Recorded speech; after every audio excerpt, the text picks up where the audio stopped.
The dust-laden sun beat down on Katherine Dawson's fair skin as she stood at the crossroads of her life, watching the stagecoach disappear into the vast Wyoming territory. It was 1873, and everything she had known was now miles behind her.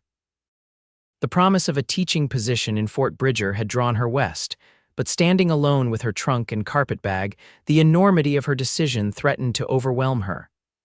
"Madam, you look like you could use some assistance," a deep voice called from behind. Katherine turned to find a tall man astride a chestnut stallion, his face partially obscured by the brim of his worn leather hat. When he tilted his head up, she found herself staring into eyes as blue as a summer sky, a stark contrast to his sun-bronzed skin.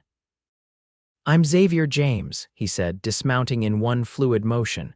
"Most folks just call me Zav. You must be the new schoolteacher." Katherine straightened her posture, determined not to appear as lost as she felt.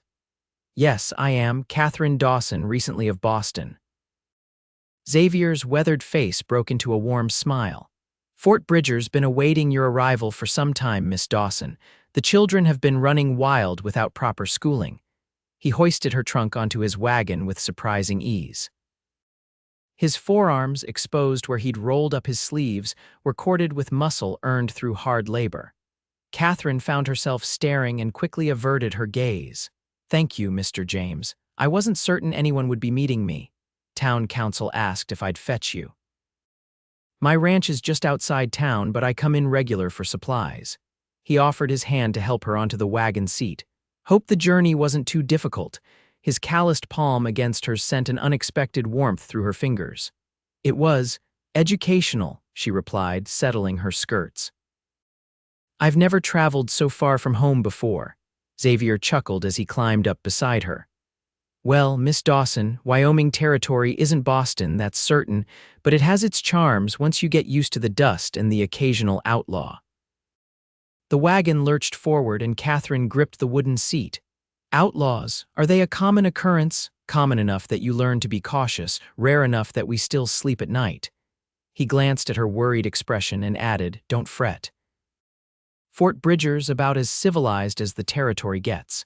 We've got a proper sheriff and even a church that doesn't double as a saloon." As they traveled, Xavier pointed out landmarks and shared stories of the area. Katherine found herself captivated not just by the rugged landscape, but by the man beside her. There was something genuine about Xavier James, a steadiness that made her feel secure despite the unfamiliar surroundings. "That there's my spread," he said hours later, nodding toward a collection of buildings in the distance. "Nothing fancy, but the cattle don't seem to mind." Katherine smiled. "It looks impressive to me, Mr. James." "Zav," he corrected gently. "Out here, formality doesn't last long." "Then you must call me Katherine." Fort Bridger appeared on the horizon shortly after a small but bustling settlement with a main street lined with wooden buildings. People stopped to watch as Xavier's wagon rolled into town, curious about the newcomer in their midst. "That's the schoolhouse," Xavier said, pointing to a modest building at the edge of town. "And next to it, the teacher's quarters. Not exactly what you're used to in Boston, I'd wager." Katherine took in the simple white clapboard structure. It was indeed smaller than the schoolhouse where she'd taught in Massachusetts, but it was neat and well-maintained. "It's perfect," she said, and meant it. After months of correspondence, planning, and travel, seeing her new workplace made everything real. Xavier helped her down from the wagon and carried her trunk inside the small adjacent cottage. It was spare but clean, with a bed, a table with 2 chairs, a small kitchen area, and a pot-bellied stove. "Mrs. Mitchell from the general store stocked your pantry," he explained. "And there's fresh water in the bucket. Bathhouse is 2 doors down if you're wanting to wash off the trail dust." Katherine felt suddenly overwhelmed by his kindness and the reality of being alone in this strange new place. "Thank you, Mr. James Zav. I don't know what I would have done if you hadn't been there to meet me." His eyes crinkled at the corners when he smiled. "Someone else would have come along, though maybe not with as fine a wagon." He tipped his hat. "I'll let you get settled. Town meetings tomorrow night at the church." Good chance to meet everyone. After he left, Katherine sank onto the edge of the bed and took a deep breath. The air smelled of pine and sage, so different from Boston's sea brine and coal smoke. Through the open window, she could hear children playing, horses nickering, the distant sound of a piano from what must be the saloon. This was home now. She was determined to make it work. The next day, Katherine rose early to prepare the schoolhouse. She arranged the dozen desks in neat rows, unpacked her books and teaching materials, and wrote her name on the chalkboard, Miss Dawson. Classes wouldn't begin until Monday, giving her several days to settle in. That evening, she wore her best remaining dress to the town meeting, having saved it from the journey's wrinkles. When she entered the church, conversations hushed momentarily as everyone turned to look at the newcomer. A robust woman with silver-streaked hair approached immediately. Miss Dawson. I'm Harriet Mitchell, so pleased you've arrived safely. She began introducing Katherine to what seemed like everyone in Fort Bridger at once. Katherine tried to memorize names and faces. Sheriff Thompson, a stern-faced man with kind eyes, Dr. Willis and his wife Ellen, Mr. Peterson, who owned the mercantile, the Saunders family with their 5 children who would soon be her pupils. She noticed Xavier standing near the back, engaged in conversation with several men. He caught her eye and nodded in greeting. Something in his steady gaze gave her confidence. Mayor Billings called the meeting to order, and after discussing town business, he introduced Katherine formally. We're mighty fortunate to have an educated lady from back east willing to teach our young uns, he announced. Please make Miss Dawson feel welcome. Katherine stood and thanked them all, promising to do her best for their children. She felt a wave of relief when her short speech was met with warm applause. After the meeting, Xavier approached her. You did well. They like you already. I hope so. There seemed to be more children than I expected. Territories growing, families settling. He hesitated, then asked, would you permit me to show you around town properly tomorrow? There's more to Fort Bridger than what you can see from the main street. Katherine knew she should decline. A proper Boston lady wouldn't accept such an invitation without a chaperone, but she wasn't in Boston anymore. I would like that very much, she replied. Xavier's tour the next day revealed Fort Bridger to be larger than Katherine's first impression. Beyond the main street lay several residential areas, a small but capable hospital, the bathhouse, a dressmaker's shop, and even a photographer's studio. Towns changed a lot in 10 years, Xavier explained as they walked. When I first came through, it was little more than the old trading post and a few buildings. What brought you here? Katherine asked, curious about the man who seemed so at home in this rugged place. Xavier's expression turned pensive. War ended, needed somewhere to start fresh. He didn't elaborate, and Katherine sensed the topic was painful. I understand the need for a fresh start, she offered quietly. He looked at her with new interest. Do you now? Katherine nodded but didn't explain further. Her reasons for leaving Boston were still too raw to discuss. Their tour ended at the small restaurant where Xavier insisted on buying her lunch. Over simple but hearty fare, they discussed books they had read, places they had seen, and the challenges of frontier life. Most folks come west thinking it'll be a grand adventure, Xavier said. They don't reckon on the loneliness, the hardships. Is that why so many leave? Katherine asked. Some, others get called back east by family obligations or better prospects. He studied her face. What about you, Katherine? What made a Boston lady choose Fort Bridger of all places? Katherine considered deflecting the question but found herself wanting to be honest with him. My father died last year. The family business went to my brother who made it clear I was a burden. Teaching positions for women are scarce in Boston, and when I saw the advertisement for Fort Bridger, it seemed like providence. Xavier nodded slowly. Your brother's a fool to consider you a burden. The simple statement, delivered without pity, touched her more than elaborate condolences would have. Over the next weeks, Katherine threw herself into establishing her school. 22 students ranging from 6 to 16 years old filled her classroom, some riding miles each day to attend. The older boys were initially resistant to a female teacher, but Katherine's firm but fair approach soon won them over. Xavier stopped by occasionally, sometimes bringing fresh apples for the students or offering to fix a loose floorboard or stuck window. Katherine found herself looking forward to his visits, his quiet competence a reassuring presence. One evening in late September, a knock at her cottage door revealed Xavier holding a basket. "Thought you might enjoy some fresh vegetables from my garden," he said. Getting the last harvest in before frost. Katherine invited him in for tea, and they sat at her small table as darkness fell. The conversation flowed easily between them, comfortable silences punctuated by shared observations and gentle laughter. "Why haven't you married, Xav?" Katherine asked suddenly, then blushed at her boldness. He didn't seem offended. "Came close once before the war, after." He shrugged. "Never seemed to find the right woman, or maybe I wasn't the right man." He met her eyes. "What about you? No suitors back in Boston?" Katherine traced the rim of her teacup. "There was someone. He changed his mind when my father's debts were revealed after his death. Decided a wife without a dowry wasn't worth the trouble." Xavier's jaw tightened. "Man like that didn't deserve you anyway." When he left that night, Katherine found herself standing at her window long after his figure disappeared into the darkness, wondering at the feelings stirring in her heart. October brought the Harvest Festival, where Katherine experienced the community's spirit firsthand. Everyone contributed food, music, or labor to create a day of celebration and thanksgiving. Xavier taught her to square dance, his strong hands guiding her through unfamiliar steps with patience and humor. "You're a natural," he told her as they paused for cider. "I think you're just an excellent teacher," she replied, flushed from dancing. His eyes lingered on her face. "You're different from when you arrived, Katherine. Wyoming agrees with you." She realized he was right. The anxious, uncertain woman who had stepped off the stagecoach was fading, replaced by someone more confident, more willing to embrace life's uncertainties. November brought the first heavy snows and new challenges. The schoolhouse stove struggled against the bitter cold, and attendance dropped as traveling became difficult. Katherine worried about her students falling behind. Xavier suggested a solution. "In bad weather, you could teach at the ranches that are farthest out. Spend a day at each, working with those children who can't make it to town." "Is that allowed?" Katherine asked. "It's the frontier. We make our own rules when necessary," he grinned.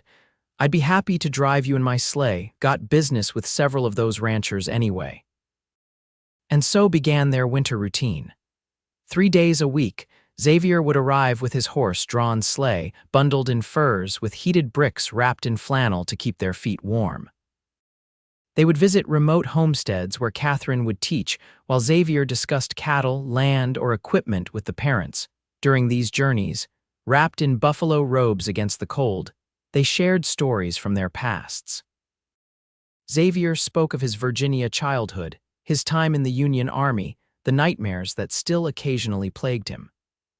Katherine revealed her sheltered upbringing, her father's gambling debts that had ruined the family, her former fiancé's betrayal. He wrote that he couldn't tie himself to a family in disgrace, she admitted one snowy afternoon as they traveled back to town. Said it would damage his legal career. Xavier's expression darkened. "Some men measure everything by dollars and reputation. And what do you measure by, Xav?" He considered her question seriously. "Character, kindness, willingness to work hard and stand by your word." His eyes met hers. "Courage to start over when life deals you a bad hand." That night, Katherine wrote in her journal, "I find myself thinking of X more than is proper. His strength is not merely physical but moral. He carries scars from war but has not become bitter. When he looks at me, I feel seen in a way I never have before." As Christmas approached, the town buzzed with preparations. Katherine's students practiced carols and recitations for the holiday program, and everyone exchanged plans for celebrations. "Will you go home to Boston for Christmas?" Mrs. Mitchell asked Katherine as they selected fabric for costumes. "No," Katherine replied. "The journey is too long and costly for such a brief visit." She didn't add that there was little waiting for her there anyway. Her brother's cold politeness and her former friends' pitying glances. Xavier found her after school the next day. "Heard you're staying for Christmas." Katherine nodded. "It seems I've made Fort Bridger my home now." Something flickered in his eyes, relief, perhaps. "Good, I mean we'd miss you if you left." He cleared his throat. Actually, I came to ask if you'd join me for Christmas dinner. Nothing formal, just a meal at my ranch. Catherine knew accepting such an invitation would start tongues wagging. An unmarried woman visiting a bachelor's home alone would raise eyebrows even in the relatively relaxed frontier society. Seeing her hesitation, Xavier added, "I've invited the Thompsons and Doctor, and Mrs. Willis as well." Thought it might be nice to have company. Relief and a curious disappointment mingled in Catherine's chest. Then I would be delighted to accept. The school's Christmas program was a triumph. Even the oldest boys participated enthusiastically, and parents beamed with pride at their children's accomplishments. Catherine received numerous gifts: hand-knitted scarves, preserves, a beautiful leather-bound journal from Mrs. Mitchell, and a small carved wooden box from Xavier that he had made himself. "It's beautiful," she exclaimed, running her fingers over the intricate pine bough pattern. "Gives me something to do during long winter evenings," he said modestly, but his pleasure at her reaction was evident. Christmas Day dawned clear and brutally cold. Sheriff Thompson collected Catherine in his sleigh, his wife Martha chattering happily about Xavier's unexpected invitation. "Never known him to host a gathering before," she said. "Usually spends holidays alone or joins others." "Must be your influence, dear," Catherine demurred, but Martha's knowing smile suggested she wasn't fooled. Xavier's ranch was larger than Catherine had realized. The main house was a substantial two-story structure built of logs but finished with care. A barn, bunkhouse, and several outbuildings formed a neat compound, all dusted with fresh snow. Xavier greeted them at the door, dressed in clean trousers and a pressed shirt rather than his usual working clothes. He had trimmed his beard and combed his dark hair neatly, and Catherine felt a flutter in her stomach at the sight of him. "Welcome to Circle J Ranch," he said, helping Catherine with her coat. His fingers lingered briefly on her shoulders. "Merry Christmas, Catherine." The interior was warm and inviting, with a massive stone fireplace dominating the main room.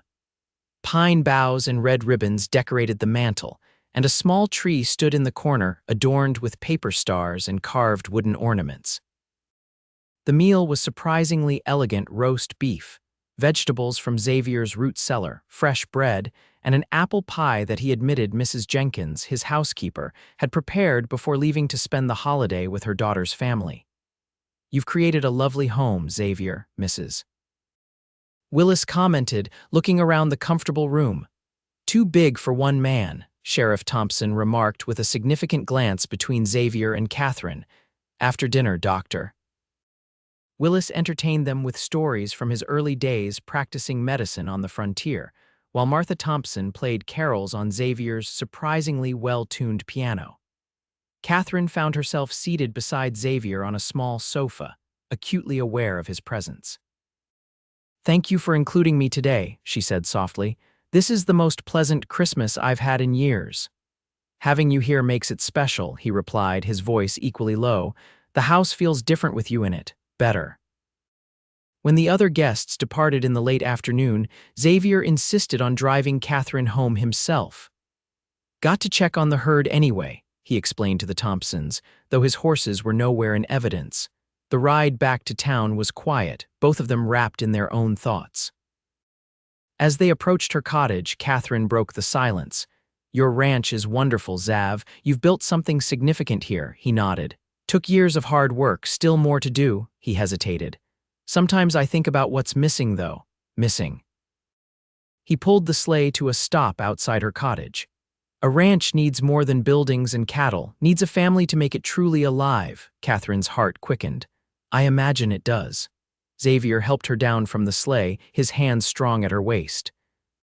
They stood for a moment in the fading light, snowflakes beginning to drift down around them. "Catherine," he began, then stopped, seeming uncharacteristically uncertain. "Yes. Would you permit me to call on you? Properly, I mean with intentions." Catherine's breath caught. "I would like that very much." His smile was like sunrise breaking over the mountains. Slowly, giving her every chance to pull away, he leaned down and pressed his lips gently to hers. The kiss was brief but filled with promise. "Merry Christmas, Catherine," he whispered. "Merry Christmas, Xav." January brought brutal storms that isolated Fort Bridger for weeks.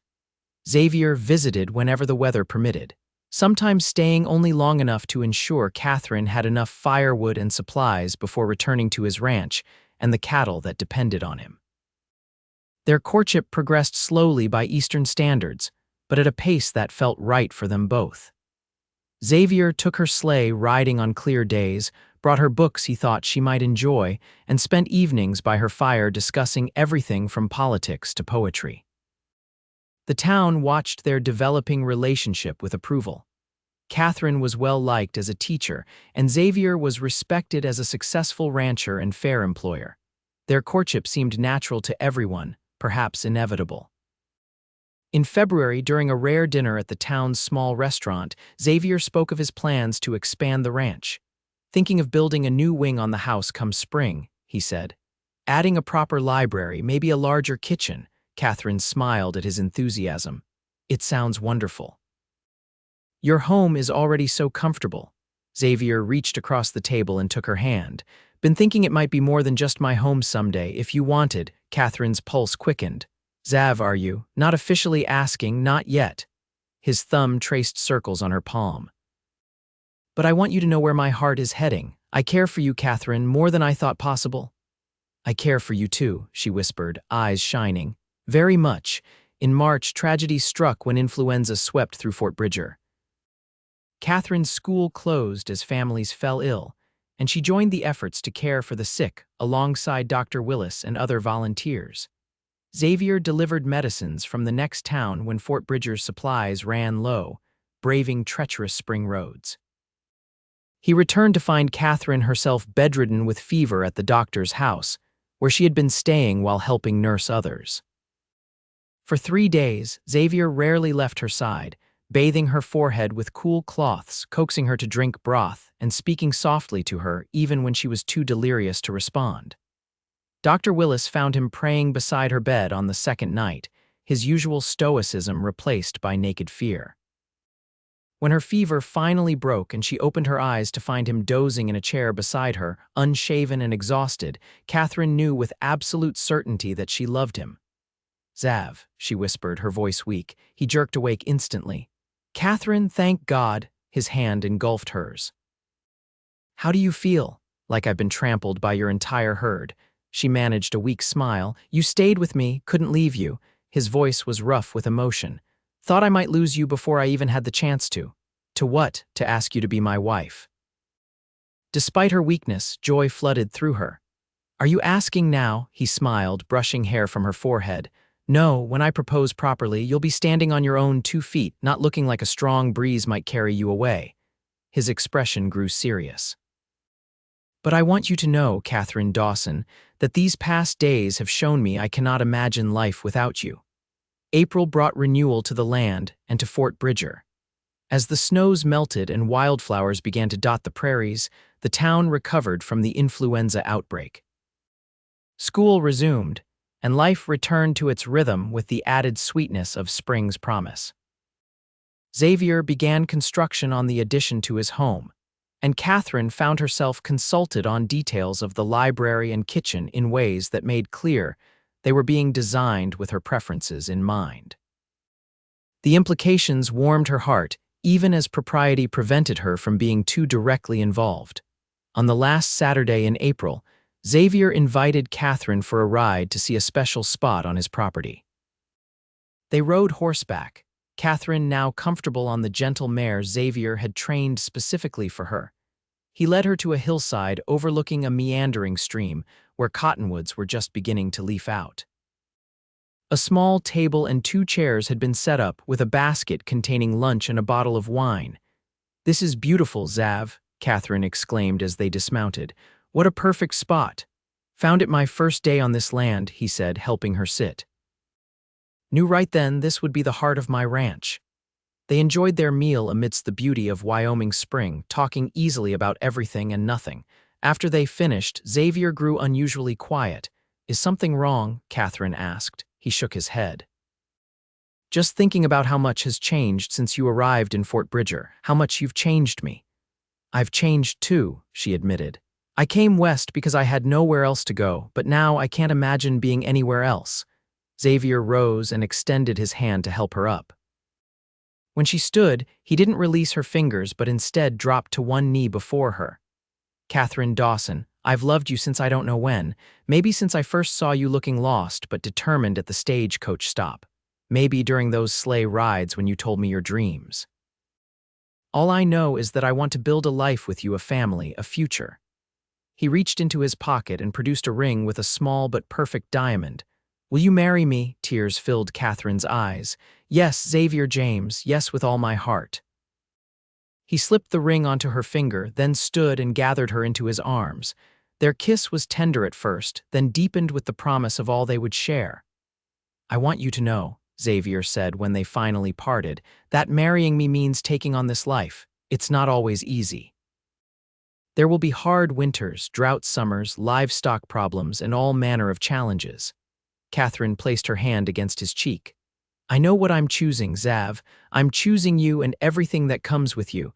This land may not be where I was born, but it's where I've found myself. Where I've found love." They were married in early June in Fort Bridger's small church, with seemingly the entire town in attendance. Katherine wore a new dress of ivory silk ordered specially from Denver, and Xavier looked handsome in a new black suit that made him shift uncomfortably until he caught sight of his bride and forgot everything else. Sheriff Thompson hosted the wedding feast in his large backyard, and the celebration continued well into the night. When Xavier finally swept Katherine onto his horse to take her home to their home, cheers and well wishes followed them down the street. The first months of marriage were a sweet discovery for them both. Katherine learned to manage a ranch household, while Xavier adjusted to sharing his long, solitary life. They established routines and rituals that blended their individual habits into a shared existence. Katherine continued teaching through the end of the school term, then decided with Xavier's full support to take a year away from the classroom to focus on their new life together. The school board reluctantly accepted her resignation, but made clear a position would be waiting if she wished to return. Summer passed in a haze of happiness. They explored the ranch together, swam in the stream near their special spot, and sat on the porch in the evenings watching thunderstorms roll across the plains. They made love in their new bedroom with its large windows that let in the mountain breezes, learning each other's bodies with the same care they had learned each other's hearts. In August, Katherine missed her monthly course. By September, there was no doubt she was carrying Xavier's child. His joy at the news was boundless. He lifted her and spun her around, then immediately set her down with apologies, suddenly afraid of harming her or the baby. Katherine laughed at his protective instincts but was touched by his concern. "I never thought I'd have a family of my own," he confessed that night as they lay in bed, his hand resting protectively over her still flat stomach. "After the war, I figured I'd live out my days alone with my cattle and my memories." "And now?" Katherine asked, covering his hand with hers. "Now I have everything a man could want," he kissed her tenderly. "A beautiful wife, a child on the way, land that's mine, and peace in my heart." As autumn painted the landscape in golds and reds, Katherine's body began to change. The slight swell of her abdomen filled Xavier with wonder, and he took to reading medical books borrowed from Dr. Willis to understand the process of pregnancy. "Did you know the baby already has fingernails?" he would announce at breakfast, "or by now our child can hear our voices," at dinner.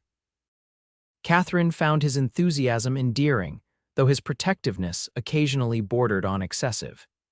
He insisted on hiring Mrs. Jenkins full-time to help with household chores and fretted whenever Katherine did anything more strenuous than lift a teacup. "I'm pregnant, not made of glass," she reminded him after he scolded her for carrying a basket of eggs from the henhouse. "I know," he admitted sheepishly. "I just can't bear the thought of anything happening to you or the baby." Katherine softened, understanding his fears stemmed from love. "Nothing will happen. Women have been having babies since the beginning of time." But as winter approached, Katherine's pregnancy took a difficult turn. Severe morning sickness left her weak and dehydrated, and Dr. Willis prescribed bed rest for several weeks. Xavier was frantic with worry, rarely leaving her side despite the demands of the ranch. He read to her, brought her special foods prepared by Mrs. Jenkins to tempt her appetite, and massaged her back when it ached from too much time in bed. By December, Catherine's condition had improved enough that Dr. Willis allowed her to resume light activities. The baby was growing properly, and her color had returned, much to Xavier's relief. "Best Christmas gift I could ask for," he said, holding her close as they decorated their first Christmas tree together in their home. Catherine smiled, placing his hand on her rounded belly where the baby was kicking vigorously. "I think someone else is excited for Christmas too." The new year of 1874 arrived with brutal cold and heavy snow that isolated the ranch for weeks at a time. Xavier worried about Catherine's confinement, but she assured him she was content with her books, sewing baby clothes, and planning the nursery in the room adjacent to theirs. In February, a blizzard trapped even the ranch hands in the bunkhouse for 3 days. When it finally cleared, Xavier found 2 calves frozen despite the barn's shelter and worried about the rest of his herd scattered across the winter pastures. "I need to ride out and check on them," he told Catherine over breakfast. "Henderson and Johnson will go west, Parker and I will head north." Catherine nodded, understanding the necessity despite her concern. The cattle represented their livelihood, and losing too many would be devastating. "Be careful," she said, her hand resting on her now prominent belly. "The baby and I need you back safely." Xavier kissed her goodbye, promising to return before dark. "Don't worry about dinner. Mrs. Jenkins has everything prepared, you just rest." But darkness fell with no sign of Xavier or Parker. When the other 2 hands returned reporting massive snowdrifts and difficult conditions, but no sight of Xavier, Catherine's worry increased. "He knows this land better than anyone," Henderson reassured her. "Probably holed up somewhere waiting out the dark. Traveling at night in these conditions would be foolish, and the boss ain't foolish." Catherine nodded, trying to believe it, but sleep eluded her that night. She kept vigil by the window, watching for any sign of movement in the moonlit snow. Morning came with still no Xavier. Henderson organized the remaining men to search, while Catherine paced the house, fighting rising panic. By midday, they found Parker, injured but alive after his horse had stumbled in a hidden gully. Of Xavier, there was no sign except tracks leading toward the north ridge that disappeared in fresh blown snow. For 3 days, the search continued. Catherine refused to give up hope even as others' expressions grew increasingly grim. Dr. Willis came to check on her, concerned about the stress affecting her pregnancy, but she dismissed his suggestions that she prepare herself for the worst.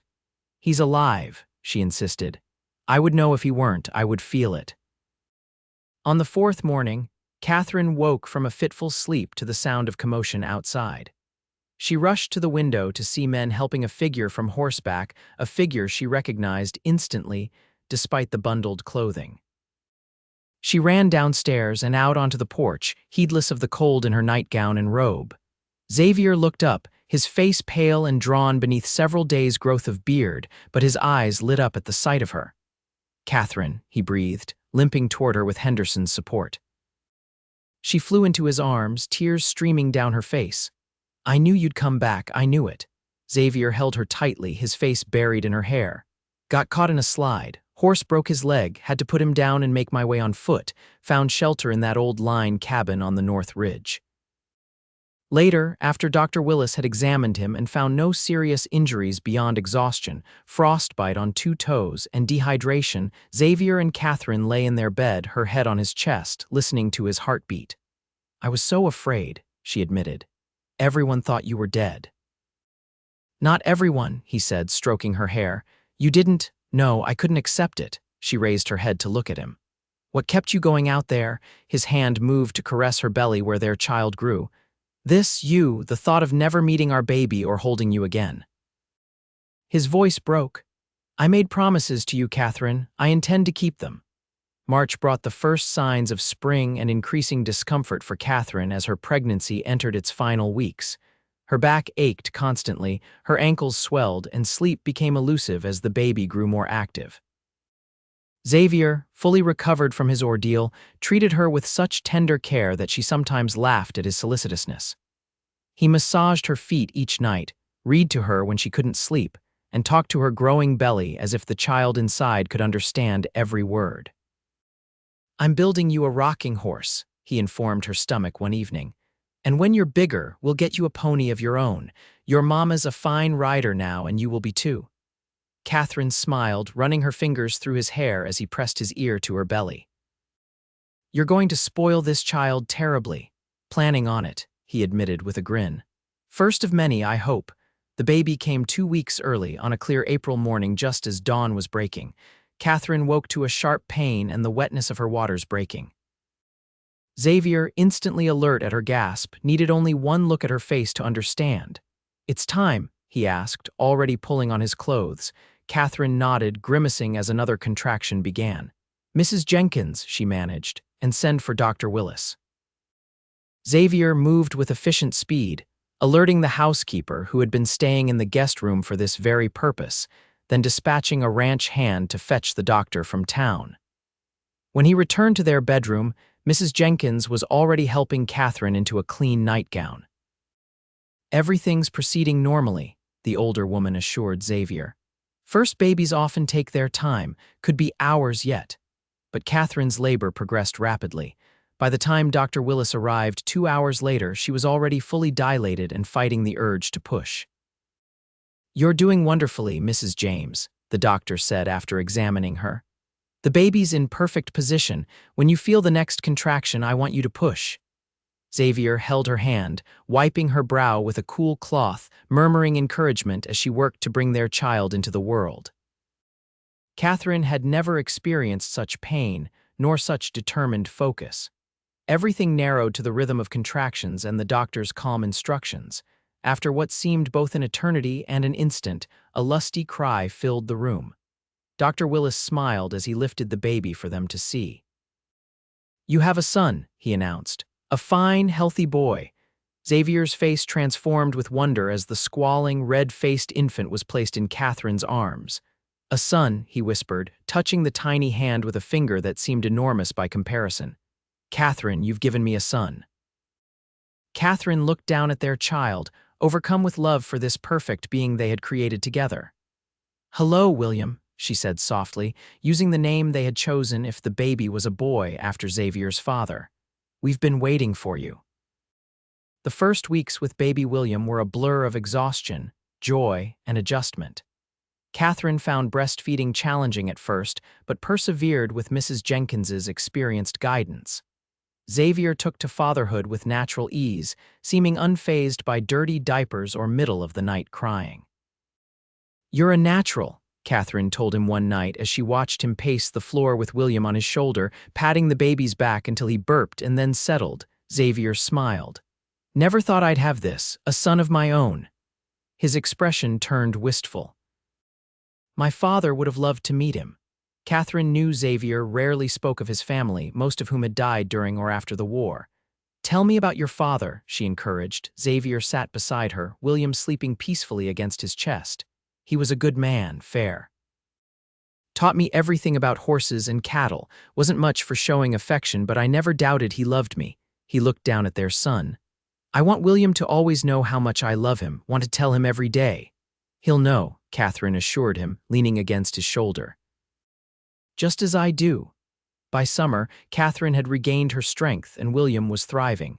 The ranch prospered as well, with a better-than-expected calf crop and favorable beef prices. Xavier was able to hire additional hands, giving him more time to spend with his family. They established a new routine that revolved around William's needs, but included time for themselves as well. Each evening after the baby was asleep, they would sit on the porch watching the sunset, talking about their day and their dreams for the future. "I've been thinking," Xavier said one such evening in late July, "maybe we should plan a trip east next year, visit Boston if you'd like to see your brother again." Katherine considered the suggestion. "I'm not sure he'd welcome us. Our last correspondence was strained." He's William's uncle. "Family's important even when it's complicated." Xavier took her hand. "And I'd like to see where you grew up, understand that part of you better." Katherine smiled, touched by his thoughtfulness. "Perhaps we could. William would be old enough to travel by then." As autumn approached, Xavier had to spend more time overseeing the ranch's preparations for winter.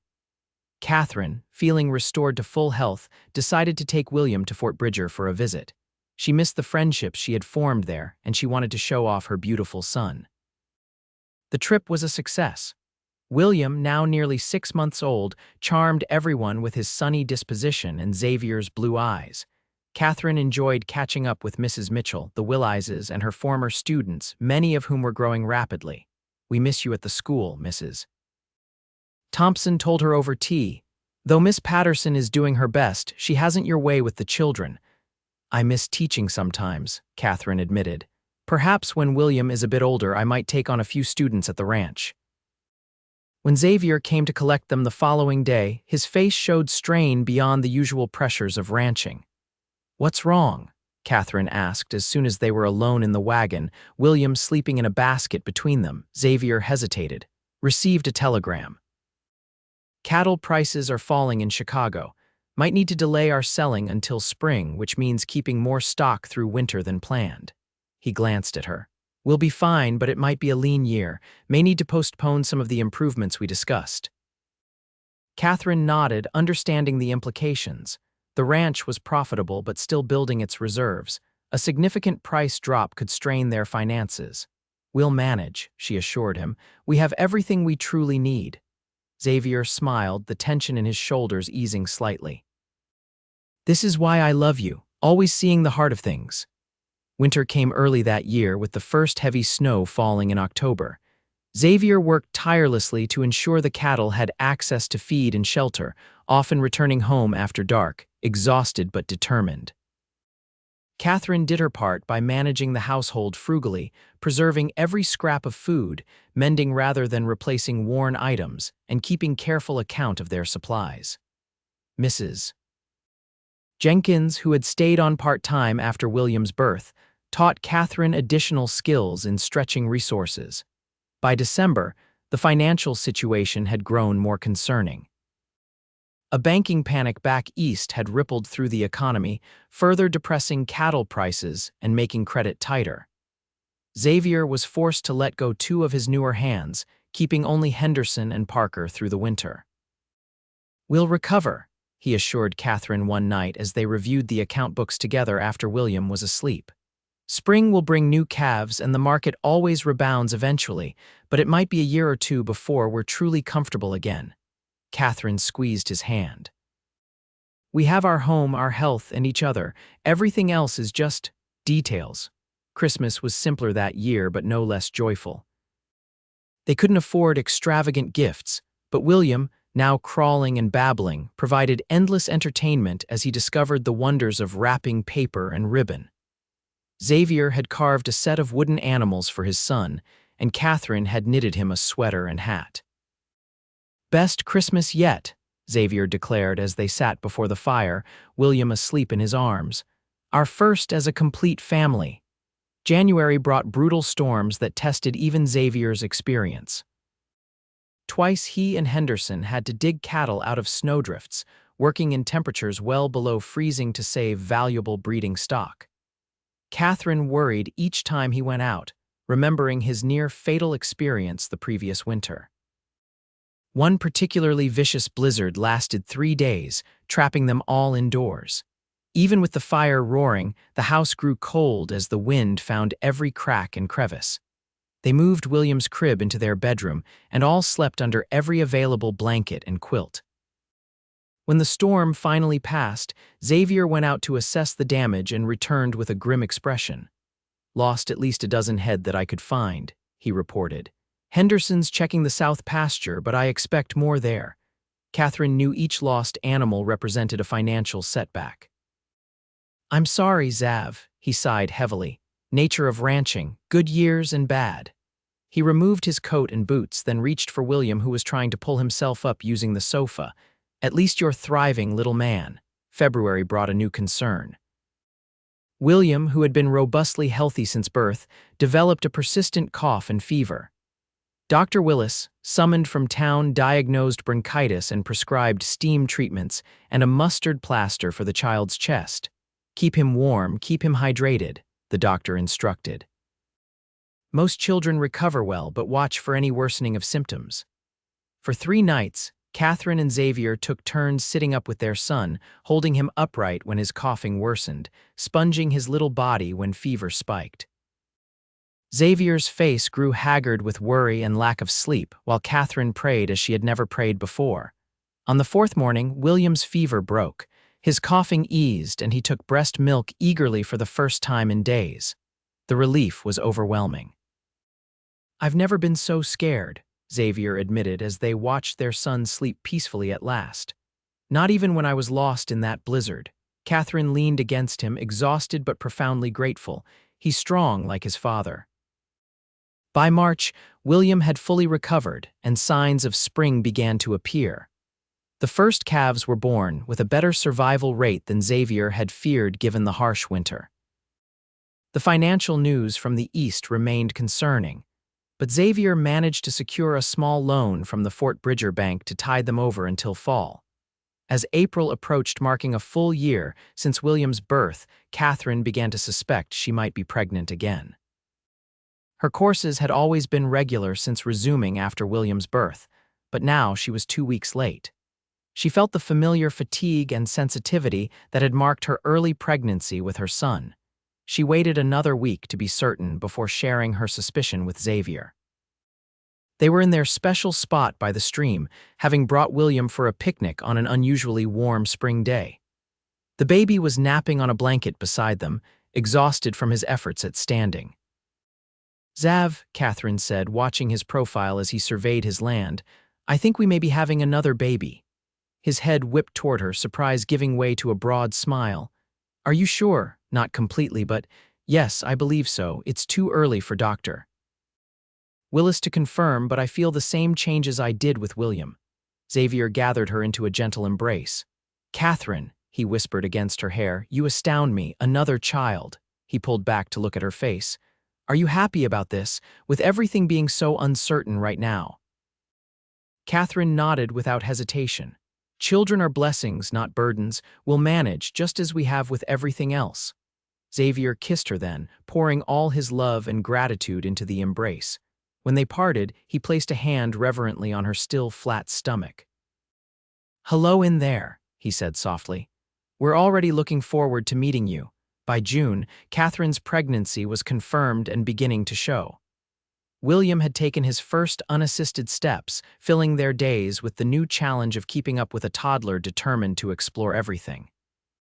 The ranch was recovering gradually, with beef prices stabilizing and the spring calves thriving.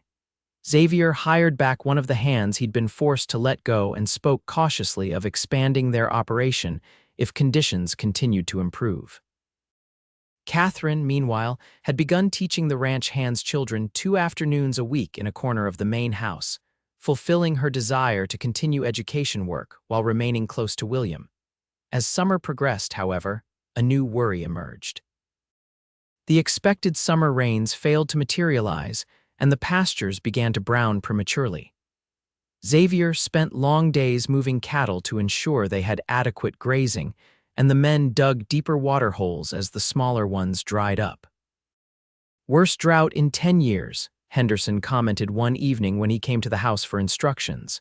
"Creeks down to a trickle in spots." Xavier nodded grimly. "If it doesn't break soon, we'll have to sell more stock than planned. Can't winter them without adequate hay." July passed with barely a sprinkle of rain. The sun beat down mercilessly day after day, turning the landscape brown and brittle. Katherine's garden struggled despite regular watering from the well, and the heat made her pregnancy more uncomfortable. "Maybe you and William should go to town for a while," Xavier suggested one particularly stifling night.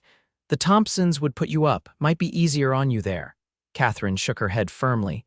"My place is here with you, we'll manage the heat together." In early August, the first thunderheads appeared on the horizon. Xavier watched them hopefully, but too often they dissipated before reaching the ranch, or produced lightning without significant rain. Then, on William's birthday, August 12, the sky darkened dramatically by mid-afternoon. Xavier came in from checking fence lines, his expression cautiously optimistic. "Barometers falling fast," he reported. "This might be the real thing." They moved William's birthday celebration, a simple affair with a small cake Mrs. Jenkins had made indoors as the wind picked up. By evening, the first fat drops were falling, quickly becoming a steady downpour that drummed gloriously on the roof. Xavier stood on the covered porch, watching the rain soak into the parched earth, his arm around Catherine's waist. William squealed with delight at the thunder, showing no fear. "Best birthday present we could ask for," Xavier said. "Might save us yet if it lasts." The rain continued through the night and into the next day. Streams refilled, pastures began to green almost immediately, and the oppressive heat broke. It wasn't enough to end the drought entirely, but it bought precious time and renewed hope. As September approached, Katherine entered her 6th month of pregnancy. This time was easier than with William, her body seemingly knowing what to expect. Dr. Willis pronounced her and the baby healthy at each monthly check, though he cautioned her to rest more as her due date approached. "Second babies often come faster," he warned. "Don't wait too long to send for me when the time comes." The fall cattle sale went better than Xavier had dared hope. Prices had recovered somewhat, and the herd looked good despite the summer drought. He was able to pay off the bank loan with a small margin to spare and began to plan cautiously for the future again. "I'm thinking we should add on to the house," he told Katherine one evening as they sat by the fire. William was asleep in his small bed in the nursery, and Xavier had his hand on Catherine's rounded belly, feeling the baby's movements. "Another bedroom at least. This little one will need space of their own eventually." Katherine smiled, covering his hand with hers. "I'd like that. This home has grown with our family from the beginning." October brought the first frost and accelerated preparations for winter. The ranch hands cut and stacked firewood, repaired outbuildings, and conducted a final cattle count before the herds were moved to protected winter pastures. Katherine, now in her 7th month, focused on preparing for the new baby while caring for William, who was growing more active and verbal by the day. She sewed new baby clothes, aired out the cradle, and organized William's outgrown items. In November, an unexpected letter arrived from Boston from Catherine's brother, Charles. Xavier brought it from town, watching with concern as Catherine's hands trembled slightly while opening it. "He writes that he's heard of our family through a business associate who traveled through Wyoming," Katherine summarized after reading. "Says he regrets our estrangement and would welcome correspondence."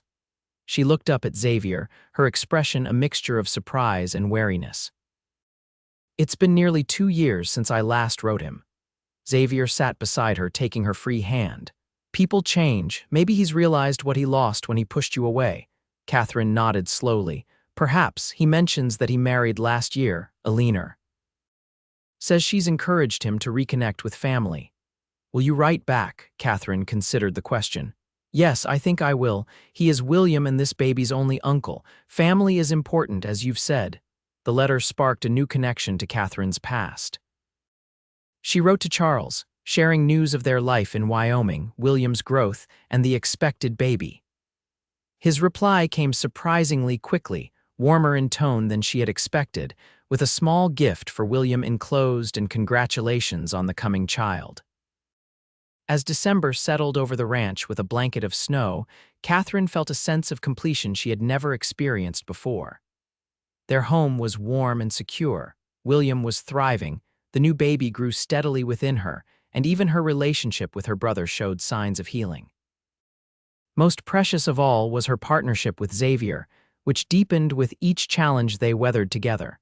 Christmas was festive that year, with improved finances allowing for a few special treats and gifts.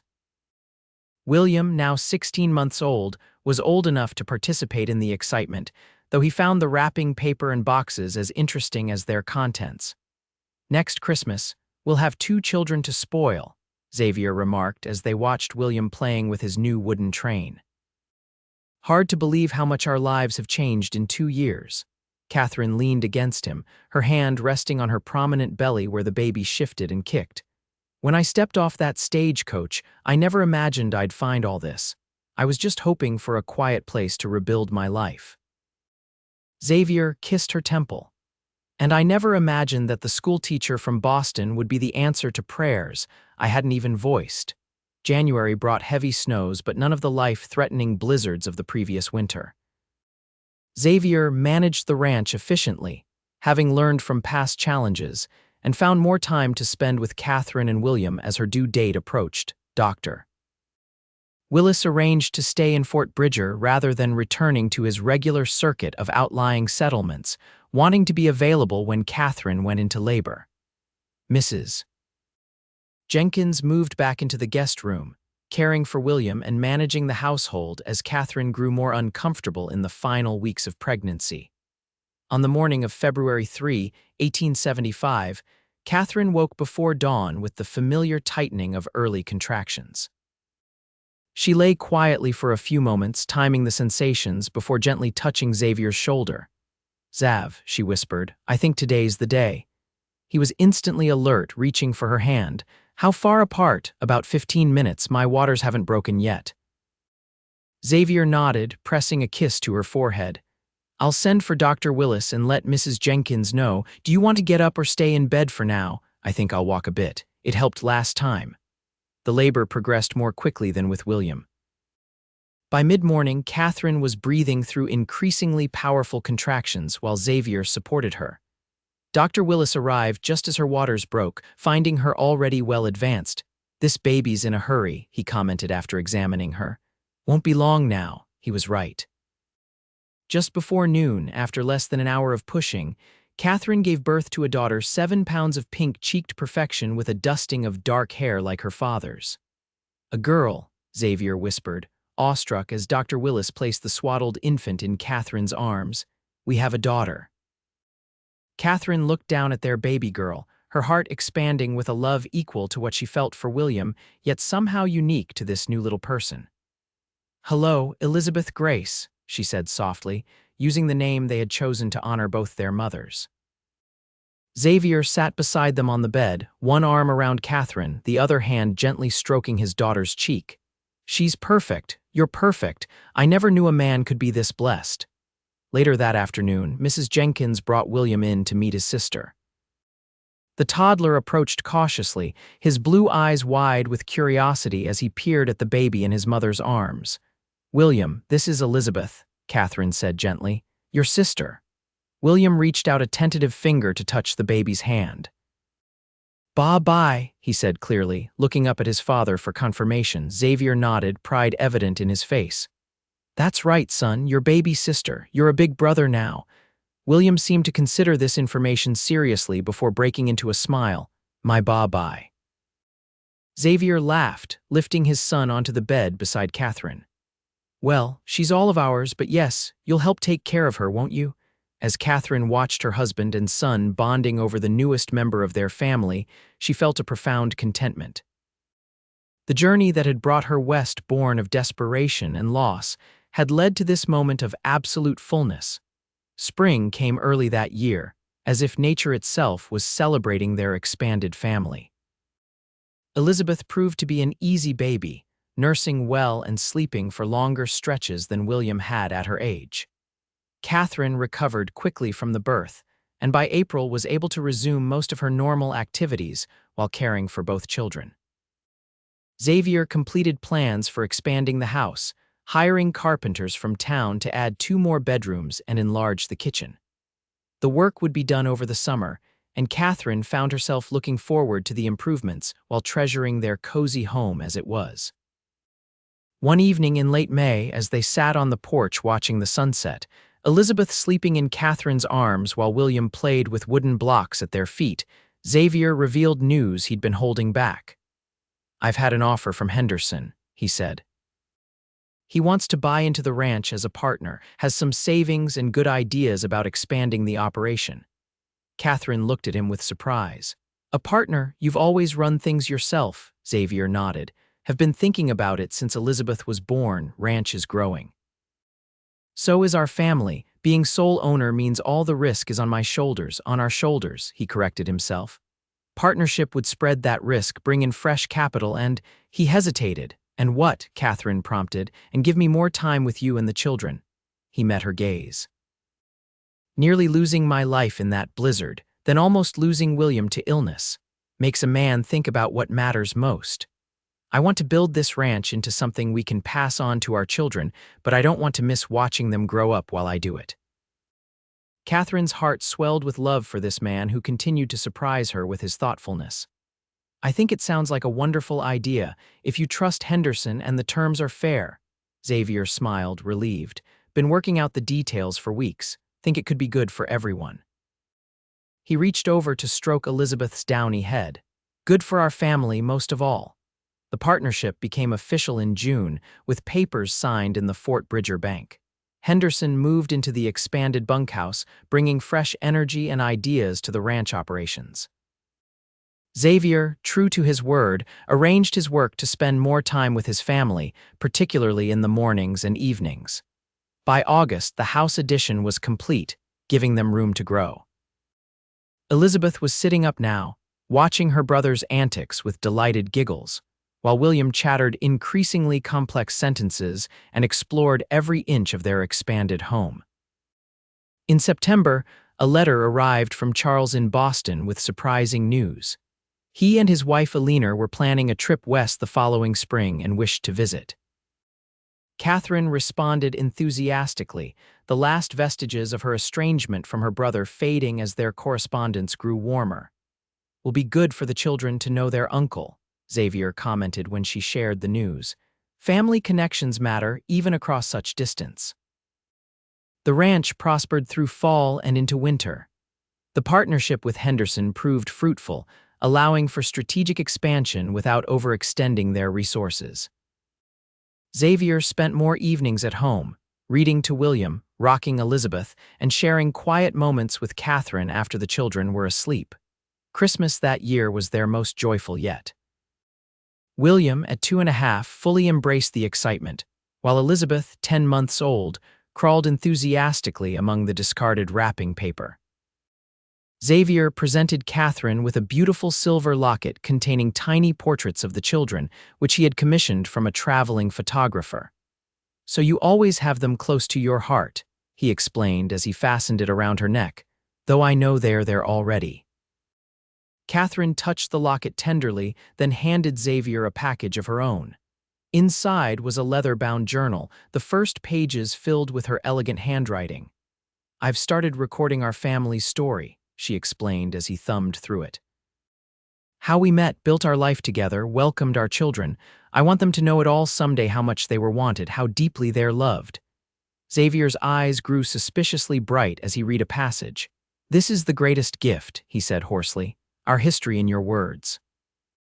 As winter settled fully over the ranch, Katherine found herself reflecting on the journey that had brought her to this point.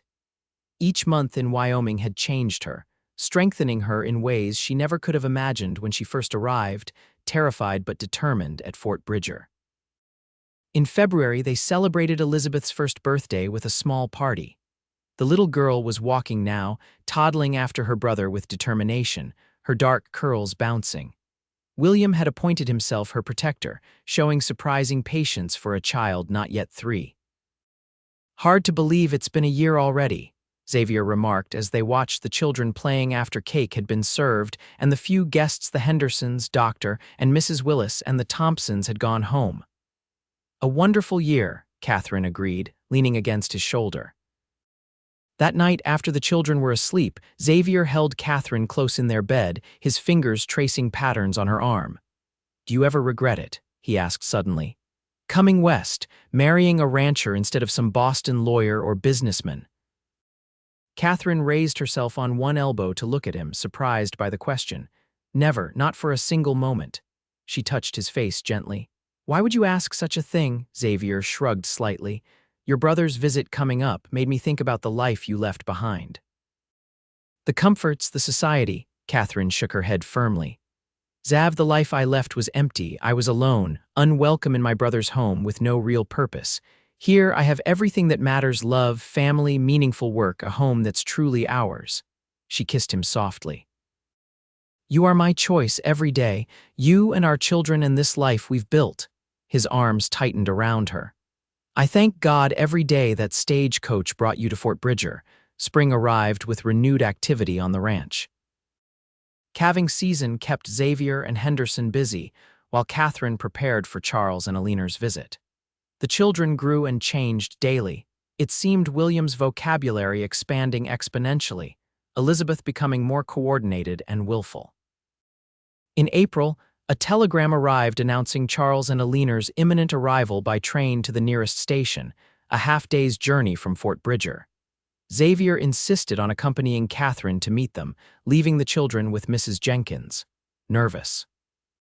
He asked as their wagon approached the station. Catherine nodded. "It's been 3 years since I've seen him. We were hardly on speaking terms then." Xavier squeezed her hand. "People change. His letters suggest he has." The train pulled in with a screech of brakes and billowing steam. Passengers began disembarking, and Catherine scanned anxiously for familiar faces. Then she saw him, Charles, her older brother, helping a petite woman in a fashionable traveling suit down the steps. He looked older, more settled than when she'd last seen him. When he spotted Catherine, his face broke into a genuine smile that erased her final doubts. "Catherine," he called, leading his wife toward them. "My God, look at you. Wyoming agrees with you." They embraced somewhat awkwardly at first, then with increasing warmth. Charles turned to Xavier, extending his hand. "You must be the rancher who stole my sister's heart. Charles Dawson, this is my wife, Alina." Xavier shook his hand firmly. "Xavier James, welcome to Wyoming territory." The journey back to the ranch allowed for preliminary catching up. Charles had indeed changed, Catherine realized. Marriage to the gentle but determined, Alina had softened his harder edges, and success in business had eased the financial pressures that had contributed to his coldness after their father's death. "I owe you an apology," Charles said quietly when Alina and Xavier were engaged in conversation about the landscape. "I was wrong to treat you as I did. Father's debts weren't your fault, and family should stand together in difficult times." Catherine felt tears prick her eyes. "Thank you, Charles. That means more than you know." He patted her hand awkwardly. "Alina helped me see many things more clearly. I'm trying to be a better man than I was." When they reached the ranch, William and Elizabeth were waiting with Mrs. Jenkins on the porch. Catherine watched with pride as Charles and Alina met their niece and nephew for the first time. "They're beautiful children," Alina said warmly, accepting Elizabeth's shy offer of a wooden toy. "You've created a wonderful family here, Catherine." The visit lasted 2 weeks and proved more enjoyable than Catherine could have hoped. Charles was genuinely impressed by the ranch operations, while Alina bonded with the children and expressed admiration for the life Catherine had built so far from Boston's comforts. "You seem truly happy," Charles commented their final evening as they sat on the porch watching the sunset. "Happier than I ever saw you back east." Catherine nodded, watching Xavier teaching William how to whittle a stick while Elizabeth dozed in Alina's arms. "I am. This is where I belong with them, on this land." When Charles and Alina departed, there were promises of future visits and invitations for the James family to come to Boston when the children were older. The siblings parted with genuine affection, the past finally healed between them. That evening, Catherine stood at their bedroom window, watching the stars emerge over the Wyoming landscape she had come to love. Xavier joined her, wrapping his arms around her from behind. "Penny, for your thoughts," he murmured against her hair.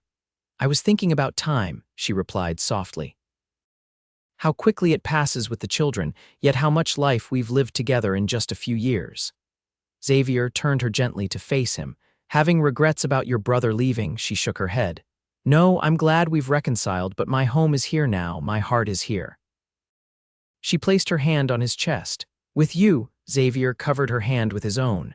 "When I first saw you at that stagecoach stop, I never imagined you'd become my whole world, thought you were just passing through my life. And now I know you are my life," he said simply. "You and our children." As summer bloomed across the ranch, Catherine found herself contemplating another change. William would be 3 in August, old enough for more formal learning, and several neighboring ranchers had children of similar ages with no easy access to schooling. "I've been thinking," she told Xavier one evening as they sat on the porch after putting the children to bed. "I might start a small school here at the ranch, nothing formal at first, just a few hours each day for William and some of the neighboring children." Xavier considered the idea. The new dining room is plenty big, could set up a corner as a schoolroom until we see if it takes. Katherine smiled at his immediate support. You wouldn't mind having other children around?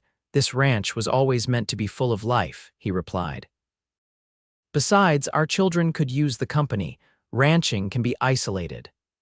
By September, Katherine had 4 students besides William, 2 from Henderson's family and 2 from the nearest neighboring ranch.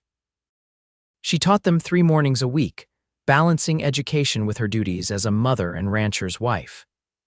Elizabeth, now 18 months old, became the class mascot, toddling among the older children during breaks and absorbing everything with bright-eyed curiosity.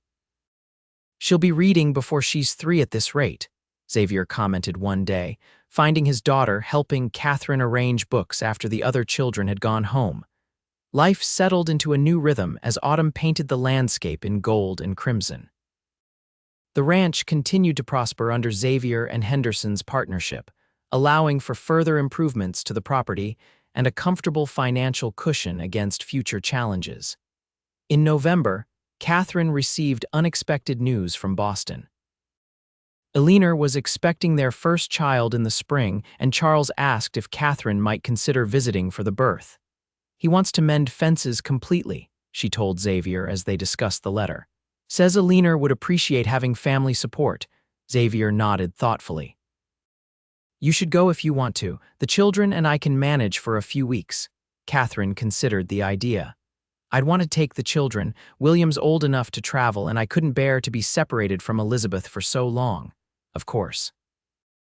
We could all go, but someone needs to mind the ranch during spring calving. In the end, they decided Katherine would travel east with the children in April for a month's visit. Xavier would remain to oversee ranch operations, but promised to join them briefly if Henderson could manage alone. Winter passed peacefully, with Christmas celebrations, William's growing vocabulary and curiosity, and Elizabeth's increasing independence marking the passage of time. Katherine used the quiet months to prepare for their journey, both practically and emotionally. It would be her first return to Boston since leaving nearly 3 years earlier. As April approached and their departure grew imminent, Katherine found herself experiencing unexpected anxiety. The night before they were to leave for the train station, she stood in their bedroom staring out at the starlit landscape she had come to love. Xavier found her there, wrapping his arms around her from behind. Having second thoughts, he asked gently. Not about going, she clarified. Just wondering how it will feel to be back in Boston, to see old acquaintances who might still view me as the disgraced daughter of a debtor. Xavier turned her to face him. You're not that person anymore, Katherine. You're my wife, mother to our children, a respected teacher and part owner of one of the finest ranches in the territory. Anyone who can't see your worth isn't worth your concern. Katherine smiled, drawing strength from his unwavering faith in her. I'll miss you terribly. And I you. He held her close. 1 month, then you'll be home again. The journey east was long but manageable. William proved to be an excellent traveler, fascinated by the train and the changing landscape outside the window. Elizabeth was more challenging, restless in the confined space, but other passengers were generally understanding of the young family. Charles and Eleanor met them at the Boston station, Charles embracing his sister warmly before turning his attention to his niece and nephew. They've grown so much since we saw them, he marveled, lifting William, who regarded his uncle with serious consideration before breaking into a smile. Eleanor, her pregnancy now visible beneath her fashionable dress, hugged Katherine with genuine affection. Thank you for coming.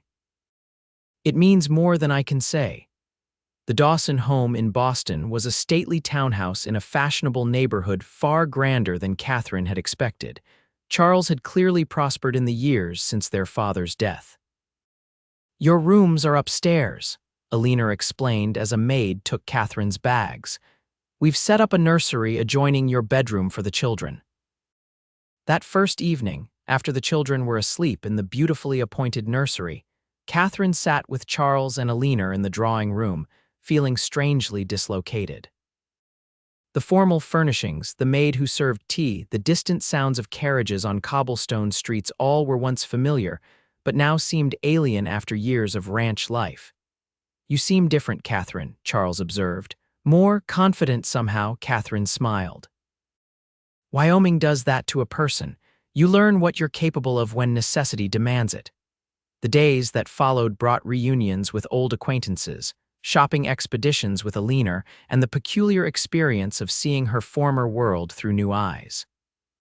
Katherine found herself unmoved by the social machinations that had once seemed so important and unimpressed by the subtle barbs from those who remembered her family's fall from grace. Mrs. Harrington asked if living among savages had been terribly frightening, she told Charles with amusement one evening. I explained that my neighbors in Wyoming included a former Harvard professor, a retired judge, and several other well-educated people who simply preferred frontier life. Charles laughed. I would have liked to see her face. His expression grew more serious. You've built a good life there, haven't you? Better than what you left behind, Katherine nodded. Different, harder in some ways, but more authentic, more meaningful. Alina gave birth to a healthy son 2 weeks into Katherine's visit. Being present for her nephew's arrival and helping Alina through those first overwhelming days of motherhood deepened the bond between the sisters-in-law. I don't know how I would have managed without you, Alina confessed as Katherine showed her how to bathe the newborn. Charles is wonderful but completely at sea with practical matters. Katherine smiled, remembering Xavier's natural ease with their infants. You'll both find your way. Every new parent does. With a week remaining in her visit, Katherine received a telegram from Fort Bridger. Xavier had arranged his affairs at the ranch and was coming to Boston. He would arrive in 3 days. The news filled Katherine with joy and anticipation. The separation, though necessary and worthwhile, had been harder than she expected. The children asked for their father daily, and she found herself missing his steady presence, his quiet strength, his smile that was reserved just for her. When Xavier stepped from the train, Katherine felt her heart leap. He looked somewhat out of place among the Boston businessmen in his practical Western clothes, but to her eyes, he was the most handsome man in the station. Xav. She called, hurrying toward him with Elizabeth on her hip and William running ahead. Pa, William shouted, launching himself at his father. Xavier scooped up his son with one arm while wrapping the other around Katherine and Elizabeth. My family, he said simply, his voice rough with emotion. Missed you something fierce. That evening, after introducing Xavier to Charles, Alina, and baby Thomas, Katherine watched with pride as her husband charmed her brother and sister-in-law with stories of ranch life. Xavier was unfailingly polite but utterly himself straightforward, thoughtful, occasionally wry, making no attempt to adopt Eastern mannerisms or pretensions. Your husband is remarkable, Alina commented when the men had withdrawn to Charles's study for brandy. So different from the men we know here, but in the best possible way, Katherine smiled. He is who he is, without apology or pretense. It's one of the things I love most about him. The remaining days in Boston passed quickly. Xavier explored the city with Katherine and the children, viewing her former world with interest but without envy. They visited the harbor, the public gardens, and even Katherine's childhood home, now owned by strangers. Strange to think if things had gone differently, you might still be living here, Xavier remarked as they stood across the street from the elegant townhouse. Katherine shook her head. I can't imagine that life anymore. It feels like a story that happened to someone else. Their final evening in Boston, Charles hosted a small dinner party in their honor.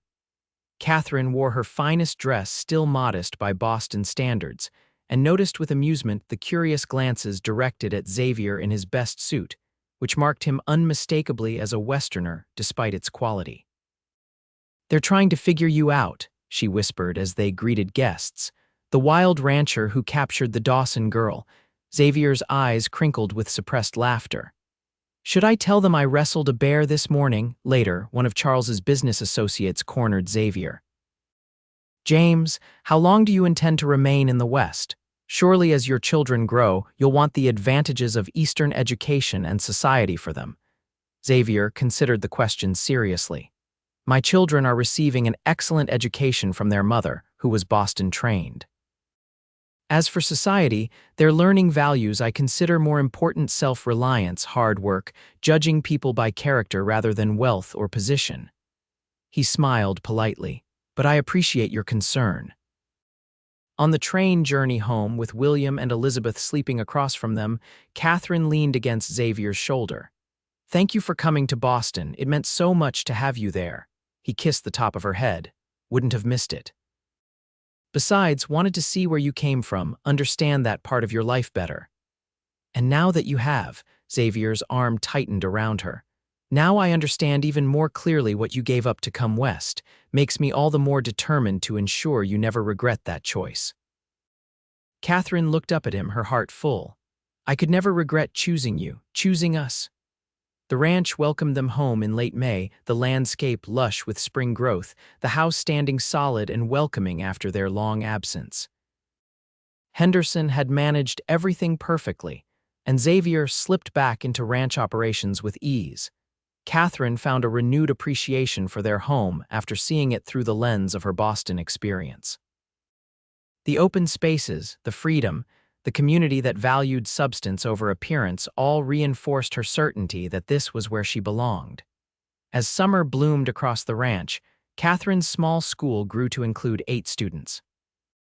Xavier built proper desks and a chalkboard for the corner of the dining room that had become the classroom, taking obvious pride in supporting her teaching. William, now nearly 4, was reading simple words and showing a natural affinity for numbers. Elizabeth at 2 was talking in complete sentences and following her brother everywhere, determined to do everything he did. In August, they celebrated William's birthday with a small party that included the Henderson children and several others from neighboring ranches. Catherine watched her son blow out the candles on his cake, surrounded by friends in this community that had embraced them all. He's thriving here, Xavier commented that night as they tucked the children into bed. Both of them are, Catherine nodded. This is the childhood I want for them: freedom to explore, strong values, connection to the land. And education, Xavier added. Best of both worlds: your Boston learning, my Wyoming practicality. As autumn painted the landscape gold and crimson once more, Catherine found herself reflecting on the journey that had brought her to this point. The frightened young woman who had stepped off the stagecoach in Fort Bridger nearly 4 years earlier seemed like a stranger now. She had come west seeking escape and found purpose instead. Had sought mere survival and discovered love, family, and a depth of happiness she couldn't have imagined in those dark days after her father's death. One evening in late October, as the first snow dusted the distant mountains, Xavier found her standing on the porch watching the sunset. He wrapped a warm blanket around her shoulders and stood beside her, his presence as comforting as always. You had that look again, he said softly. The one that means you're thinking deep thoughts, Catherine smiled, leaning into his solid warmth. I was thinking about time, about how every month, every season has brought changes since I came to Wyoming, how each has shaped us. Xavier nodded, understanding as he always did. 4 years ago, I was a solitary man with nothing but this land and my memories. Now, he gestured toward the house where their children slept. Now I have everything worth having. We've been blessed, Catherine agreed, despite the hardships, despite the challenges. They stood in companionable silence for a moment, watching as the last rays of sunlight painted the sky in shades of pink and gold.